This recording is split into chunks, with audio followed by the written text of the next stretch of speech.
meli yang buah coklat awalnya. Elok. Elok yang bulu. Pada meli yang putih rakyat tu, ajak meli yang coklat. Wah, Ada bos. padang buah. Hai bos. Ang ambil ada macam dia situasi. Kau tiba orang punyanya beko dan lagi kau dega. Hari ya.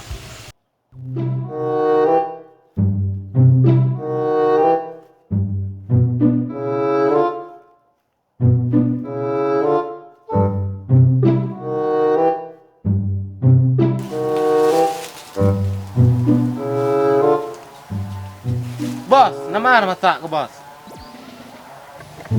Itu nak masak ah. Ya itu ah.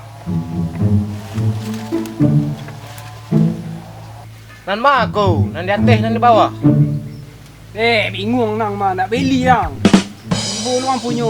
Tunggu ang situ.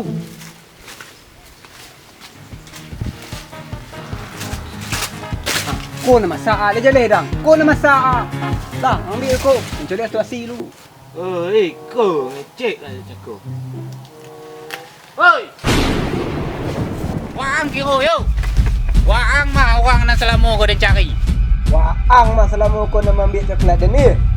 Sangkau kali luar. Siang si kau. Wah, dia buat suak dah. Ma bos dah. Situ dah. Ha, nak dunya do.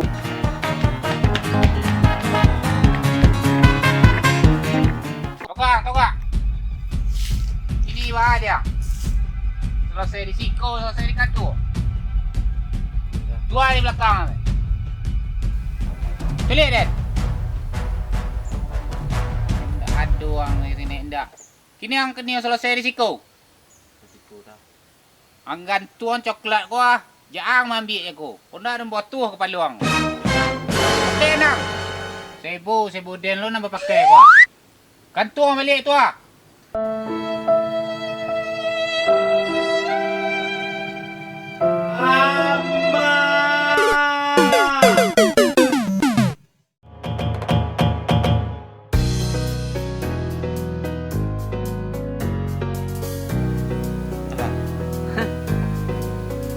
Cool.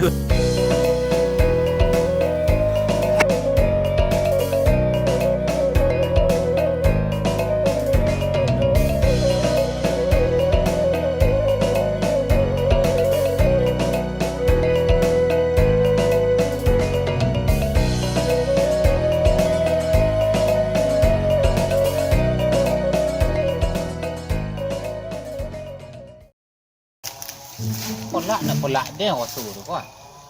Ya nak bunyi sebenar kau.